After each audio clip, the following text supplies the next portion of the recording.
Shalom Bapak Ibu, apa kabarnya? Saya berdoa supaya hari ini keadaan kita sehat, kuat, dan luar biasa. Dan pastinya hidup kita ada dalam kasih dan anugerahnya Tuhan. Senang sekali rasanya untuk saya bisa memberikan kebenaran firman Tuhan buat kita semua. Bapak Ibu, sudah kurang lebih 5 bulan kita ibadah di rumah. Mungkin ada sebagian dari kita yang udah mulai bosen, udah mulai jenuh. Tapi dengar, ada satu hal yang ingin saya sampaikan buat kita semua.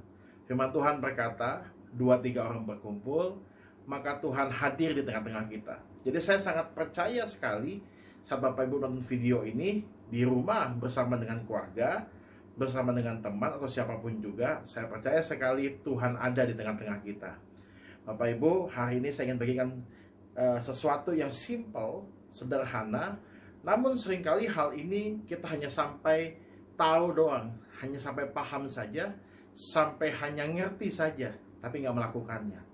Oleh karena itu, salah satu khotbah Tuhan Yesus, dia berkata bahwa kita harus jadi pribadi yang bijaksana. Lalu, seperti apa pribadi yang bijaksana? Tuhan Yesus mengajarkan bahwa orang bijaksana adalah orang yang mendirikan rumahnya di atas batu. Artinya apa? Saat badai, angin, hujan menerpanya, kita bisa tetap kokoh. Bapak Ibu setuju ya? Di tengah dunia yang sedang bergoncang-ganjing hari ini, kita butuh pondasi yang tepat. Kita butuh pondasi yang kuat. Kita butuh pondasi yang benar. Masalahnya, banyak kita nggak ngerti bagaimana supaya pondasi kita kuat. Nah, firman Tuhan Yesus mengajarkan pada kita bahwa setiap orang yang mendengar firman Tuhan dan melakukannya, ia adalah orang-orang yang bijaksana, yang mendirikan rumahnya di atas batu. Sebaliknya, setiap kita yang cuma sekedar paham, setiap kita yang cuma sekedar tahu, setiap kita yang cuma sekedar ngerti dan nggak melakukannya, kita sama saja seperti orang yang mendirikan rumah di atas pasir. Artinya, tinggal tunggu badai, tinggal tunggu hujan, tinggal tunggu angin, maka kita akan roboh. Bapak Ibu, hari ini kita mau belajar, nggak cuma sekedar tahu, nggak cuma sekedar mengerti, nggak cuma sekedar paham, tapi juga kita melakukannya. Saya berdoa supaya apa yang saya bagikan benar-benar bisa nggak cuma sekedar kita tahu, tapi benar-benar bisa kita lakukan. Satu hal yang sederhana, yaitu saya pengen bagikan satu kata yang kita ingin belajar hari ini, yaitu taat. Setuju Bapak Ibu? Kata taat dibolak-balik punya konotasi, punya kata yang sama, dan punya makna yang sama. Setuju ya Bapak Ibu? Kita semua tahu apakah arti kata taat. Semua kita sering dengar di gereja, terlalu sering dikhotbahkan kata taat. Tapi saya juga merenungkan, semakin banyak kita dengar kata taat, masalahnya semakin jarang kita lakukan. Saya coba merenungkan kenapa ya banyak sekali orang percaya, banyak sekali orang yang bilangnya orang Kristen, bertahun-tahun mengenal Tuhan, tapi hidupnya jauh dari kata taat. Setelah saya renungkan, ternyata tanpa kita sadar, bahkan ada di bawah alam sadar kita, sering kita punya satu semboyan yang pasti kalau saya sebutkan, semua kita sudah nggak asing dengan kata-kata ini, yaitu apa? Peraturan dibuat untuk dilanggar. Setuju ya? Kemana-mana kita sering banget dengan kata-kata ini, peraturan dibuat untuk dilanggar. Padahal sesungguhnya peraturan ada, peraturan dibuat supaya kita mematuhinya, mentaatinya, tapi yang terjadi malah sebaliknya. Bapak Ibu, contoh, waktu kita naik kendaraan, mobil, motor, atau apapun juga, kita lihat rambu lalu lintas menyala warna merah. Kita tahu harusnya kita pelanin mobil kita berhentikan. Tapi yang terjadi waktu kita lihat lampu orange menuju lampu merah, bukannya kita berhenti, malah sebaliknya, kita gas terus, kita tancap terus. Kenapa? Karena kita malas. Setuju ya Bapak Ibu ya? Hari-hari ini kita sedang melewati masa-masa pandemi. Semua kita diwajibkan, diharuskan memakai masker. Supaya apa? Supaya virusnya nggak menyebar. Tapi Bapak Ibu, apa yang terjadi? Suatu saya keluar dari rumah, saya masih sekali banyak melihat orang di luar sana nggak pakai masker. Masih mending nggak pakai masker. Tapi masalahnya adalah mereka batuk dan bersin sembarangan, menjengkelkan sekali. Bapak Ibu, kalau bagi-bagi berkat mah boleh, tapi kalau bagi-bagi virus saya rasa nggak usah. Tapi setuju Bapak Ibu ya, Peraturan dibuat di TV, di radio, setiap hari didengarkan, ditayangkan untuk setiap kita pakai masker, wajib pakai masker. Tapi masih ada saja banyak orang yang nggak pakai masker. Peraturan yang hari ini sedang booming-boomingnya dan yang selalu kita dengar, kita dilarang untuk berkerumun, kita dilarang untuk kumpul-kumpul. Tapi seperti kita tahu Bapak Ibu, hari ini banyak sekali orang berkerumun, banyak sekali orang ngumpul-ngumpul. Itu yang terjadi. Artinya pada dasarnya manusia ini susah sekali, sulit sekali untuk taat. Oleh karena itu, di kesempatan hari ini saya ingin bagikan kenapa kita harus taat. Apa itu taat? Dan apa sih konsekuensinya? Apa sih berkatnya waktu kita taat? Sebelum saya masuk ke firman Tuhan Bapak Ibu, ada satu hal yang ingin saya bagikan buat kita semua, sekedar tips buat kita semua, supaya kita bisa berpikir, kita di rumah, kita bisa merenungkan. Bapak Ibu setuju gak sama saya? Setelah hampir 20 tahun saya mengenal Tuhan, waktu saya baca Alkitab dari Kejadian sampai Wahyu, begitu banyak aturan, begitu banyak larangan, begitu banyak batasan-batasan yang Tuhan berikan. Bapak Ibu, kalau kita renungkan, setiap hal yang Tuhan mau kita lakukan, yang mau kita taati, itu mendatangkan kebaikan buat diri kita.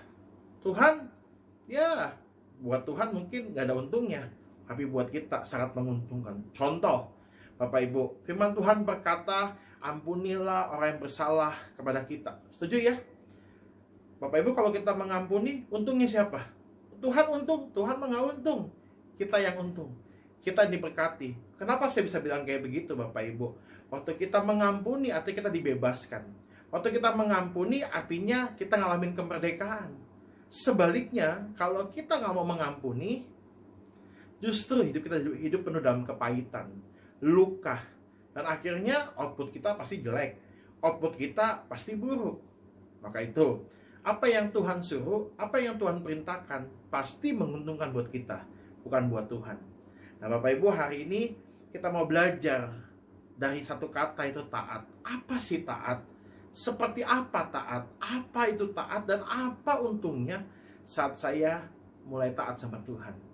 Kita buka sama-sama dalam Kisah Rasul 9 ayat 1 sampai ayat ke-18. Saya ulang sekali lagi. Kita mau buka sama-sama dalam Kisah Rasul 9 ayat ke-1 sampai ayat ke-18. Saya mungkin nggak akan bacain semua. Nanti Bapak Ibu bisa baca di rumah. Bapak Ibu, kalau kita lihat judul perikopnya, saya dan percaya semua kita tahu kisah ini, tahu tentang apa yang dibahas dari tokoh ini. Tapi hari ini izinkan saya membagikan sesuatu buat kita semua. Kita sama-sama tahu judulnya Saulus bertobat. Kisah Rasul 9 ayat pertama, firman Tuhan berkata gini, sementara itu berkobar-kobar hati Saulus untuk mengancam dan membunuh murid-murid. Ayat kedua, ia menghadap imam besar, ayat kedua, dan meminta surat kuasa daripadanya untuk dibawa kepada majelis-majelis Yahudi di Damsyik, supaya jika ia menemukan laki-laki atau perempuan yang mengikuti jalan Tuhan, ia menangkap mereka dan membawa mereka ke Yerusalem. Bapak Ibu, waktu saya baca satu perikop ini, waktu saya baca ayat pertama sama ayat kedua, saya tahu sekali dengan jelas bahwa Paulus adalah orang yang sungguh-sungguh. Mungkin hari itu belum jadi Paulus, masih Saulus. Setuju ya Bapak Ibu ya? Saulus nggak cuma sungguh-sungguh saat dia berjumpa dengan Tuhan, melainkan sebelum dia berjumpa sama Tuhan, saya memperhatikan bahwa Saulus ini sangat sungguh-sungguh. Kenapa saya bilang sungguh-sungguh? Firman Tuhan mengatakan bahwa sementara itu berkobar-kobar hati Saulus untuk mengancam dan membunuh murid-murid Yesus. Bapak Ibu, biasanya kalau kita berkobar-kobar waktu kita melayani Tuhan, biasanya kalau kita antusias saat kita melakukan pekerjaan-pekerjaan buat Tuhan, tapi enggak dengan Saulus hari itu. Maka itu saya simpulkan bahwa Saulus ini atau Paulus yang kita kenal adalah orang yang sungguh-sungguh. Nggak cuma sungguh-sungguh berbuat baik, bahkan sungguh-sungguh waktu dia berbuat jahat juga. Tapi kita lanjutkan lagi ya bacaannya di ayat ketiga. Dalam perjalanan ke Damsyik, ketika ia sudah dekat kota itu, tiba-tiba cahaya memancar dari langit mengelilingi dia. Ayat keempat, Ia rebah ke tanah, dan kedengaranlah olehnya suatu suara yang berkata kepadanya, Saulus, Saulus, mengapakah engkau mengenai aku? Ayat kelima, jawab Saulus, siapa engkau? Tuhan, akulah Yesus yang kau aniaya itu. Ayat keenam, tetapi bangunlah dan pergilah ke dalam kota, di sana akan dikatakan kepadamu apa yang harus kau perbuat. Maka termangu-mangulah teman-teman seperjalanan, karena mereka memang mendengar suara itu, tetapi tidak melihat seorang juga pun. Ayat 8, Saulus bangun dan berdiri. Ia membuka matanya, tapi ia nggak dapat melihat apa-apa. Mereka harus menuntun dia masuk ke Damsyik. 3 hari lamanya ia tidak dapat melihat, dan 3 hari lamanya ia tidak makan. Bapak Ibu, kita semua tahu kisah ini, bagaimana Paulus hari itu mengalami perjumpaan dengan Yesus. Bapak Ibu, saya coba bayangkan Saulus ini orang yang luar biasa sekali. Tadi di awal saya bilang bahwa Saulus adalah orang yang sungguh-sungguh. Yang kedua Bapak Ibu, Saulus itu adalah orang yang dilegalkan, orang yang dihalalkan untuk membunuh setiap murid-murid yang mengikuti Yesus. Artinya apa Bapak Ibu? Nama Saulus pasti, dan saya sangat yakin, terkenal sekali buat para pengikut Yesus. Artinya kemanapun Saulus melangkah hari itu, pasti murid-murid Yesus tahu. Kenapa? Karena yang diincar murid-murid Yesus. Tapi yang menarik hari ini, yang mau saya bahas bukan tokoh Saulusnya. Kalau kita mau belajar taat, kita belajar dari tokoh berikut ini. Ayat ke-10, di Damsyik ada seorang murid Tuhan bernama Ananias. Firman Tuhan kepadanya dalam suatu penglihatan.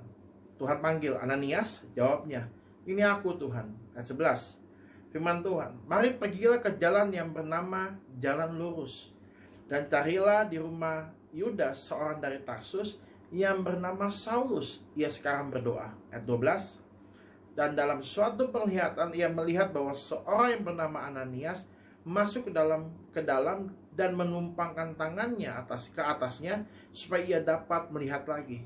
Ayat 13. Nah, ini yang saya suka, jawaban Ananias. Tuhan, dari banyak orang yang telah kudengar tentang orang itu, betapa banyaknya kejahatan yang dilakukannya terhadap orang-orang kudusmu. Tadi sudah bilang, nama Saulus terkenal di antara pengikut Yesus di Yerusalem. Ayat 14, dan ia datang kemari dengan kuasa penuh dari imam-imam kepala untuk menangkap semua orang yang memanggil namamu. Ayat 15, tapi firman Tuhan berkata, pergilah, sebab orang ini adalah alat pilihan bagiku untuk memberitakan namaku kepada bangsa-bangsa lain, serta raja-raja dan orang-orang Israel. Ayat 16, aku sendiri akan menunjukkan kepadanya betapa banyak penderitaan yang harus ia tanggung oleh karena namaku. Bapak Ibu, waktu saya merenungkan kisah ini, saya belajar satu kata, yaitu taat. Saya coba bayangkan diri saya menjadi seorang Ananias. Saya coba bayangkan hari itu saya masuk dalam rumah, ke dalam kamar, saya berdoa, saya lagi saat teduh sama Tuhan, tiba-tiba Tuhan bicara sama saya, Martin, katanya. Lalu saya jawab, mungkin jawaban saya masih seperti Ananias, ya Tuhan, kenapa? Saya bilang.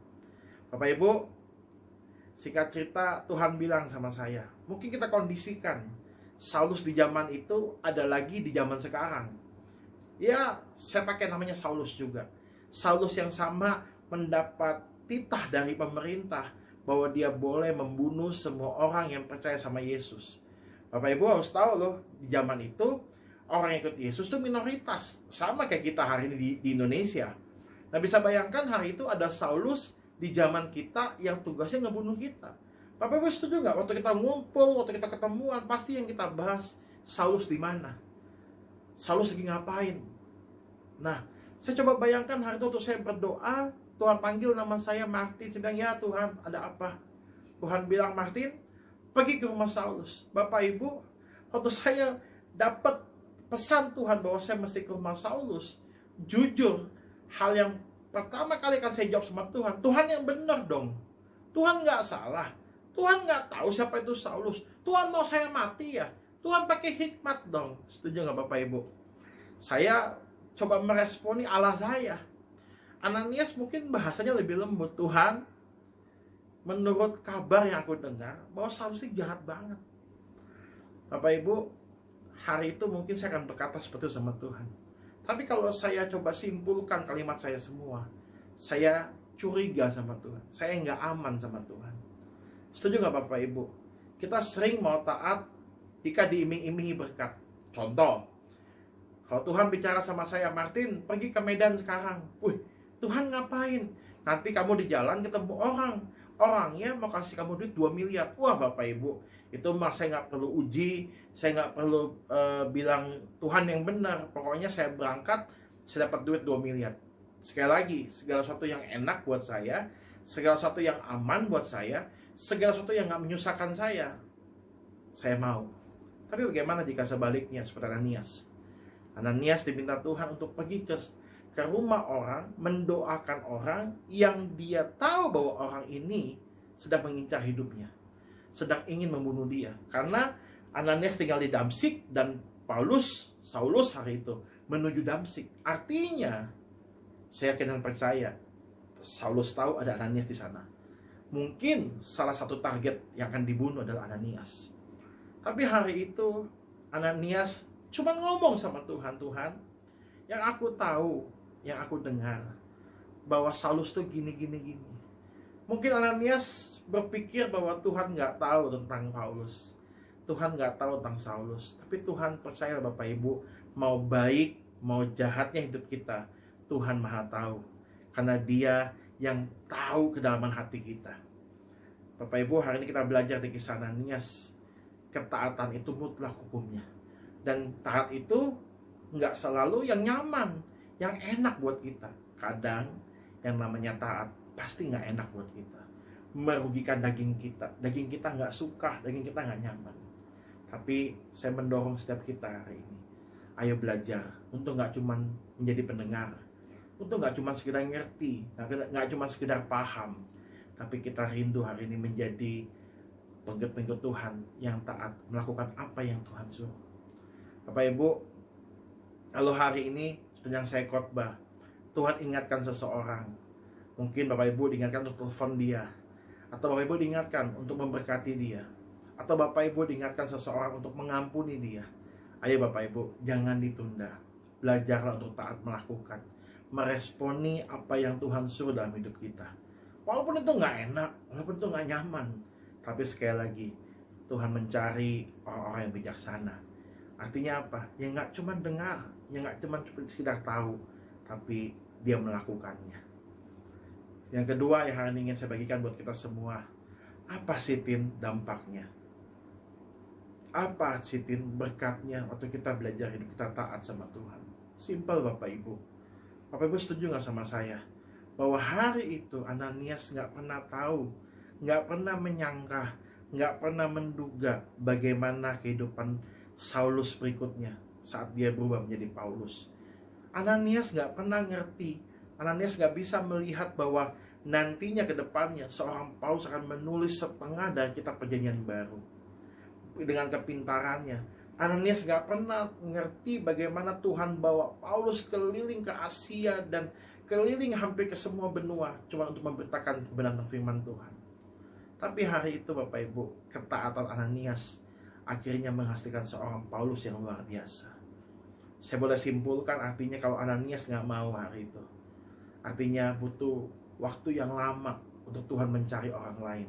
Atau mungkin seorang Paulus nggak ada kalau Ananias nggak menumpangkan tangannya di atas kepalanya. Bapak Ibu, karena ketaatan Ananias lah maka menghasilkan seorang Paulus yang luar biasa. Sama seperti Kristus, dia harus mati di atas kayu salib sehingga dia dapat dimuliakan. Artinya nggak ada kemuliaan tanpa salib. Nah hari ini Bapak Ibu percayalah, di balik semua ketaatan kita ada hasil yang luar biasa. Saya selalu ngomong kemanapun saya khotbah, saya bilang bukan pelayananmu yang buat engkau diberkati, melainkan yang buat engkau diberkati karena engkau taat melakukan firman Tuhan. Bapak Ibu, apa yang Tuhan balas nggak selalu bicara tentang materi. Tapi kalau hari ini kita bisa nonton video ini, beribadah bersama-sama dalam tubuh yang sehat, yang kuat, buat saya itulah berkat dan kasih anugerah Tuhan. Saya percaya berkat materi apapun itu semuanya bonus dari Tuhan. Maka itu Bapak Ibu, saya mendorong setiap kita, saya mengingatkan lagi setiap kita, bahwa saat kita taat melakukan firman Tuhan, itu nggak ada untungnya buat Tuhan, melainkan untungnya buat hidup kita. Oleh karena itu, mari Bapak Ibu, responi firman Tuhan. Kalau Tuhan ingatkan sekali lagi, orang tertentu, mungkin Tuhan minta kita berkati dia, atau Tuhan minta kita telepon dia, atau Tuhan minta kita mengampuni dia. Mari, jangan jadi orang Kristen yang cuma tahu, yang cuma dengar, yang cuma mengerti, yang cuma paham. Tapi jadilah orang Kristen yang bijaksana, yang punya pondasi di atas batu. Di tengah-tengah dunia sedang bergoncang, kita butuh pondasi yang kuat. Bagaimana cara kita punya pondasi yang kuat, yang benar? Itu dengan cara kita melakukan firman Tuhan. Bapak Ibu, hari ini sekali lagi saya ingin sampaikan ada dua hal. Taat itu mutlak. Maka itu di Camp Pria Sejati biasanya ada satu slogan yang ngomong gini, 1 ons ketaatan lebih berarti daripada 1000 doa. Artinya apa? Tuhan sedang mencari orang yang taat. Yang kedua Bapak Ibu, setiap ketaatan kita dapat menuai sesuatu yang luar biasa. Tapi percayalah, kuncinya adalah taat. Sisanya itu urusan Tuhan. Mari Bapak Ibu, saya dorong setiap kita untuk hidup benar-benar taat dan takut akan Tuhan. Saya berhenti bicara, tapi saya berdoa supaya di tempat ini, supaya Roh Kudus terus bicara dalam hidup kita semua. Oke, mari kita berdoa. Tuhan Yesus, terima kasih untuk kebenaran firman-Mu yang sudah hamba-Mu sampaikan. Aku berdoa supaya setiap benih firman Tuhan yang hamba-Mu sampaikan jatuh di tanah yang subur dalam setiap hati kami. Bapak, aku berdoa hari ini, materaikan kebenaran firman-Mu, supaya kami nggak cuma sekedar tahu, supaya kami nggak cuma sekedar dengar, tapi kami melakukannya. Karena saat kami melakukannya, kami sedang membangun pondasi kami di atas batu karang yang teguh. Walaupun datang badai, hujan, angin, kami tetap kuat bersandar sama Tuhan. Kasih kami kepekaan Tuhan. Kalau Tuhan mau suruh kami lakukan apa, buat kami belajar untuk taat, melakukan apa yang Tuhan taruh di hati kami.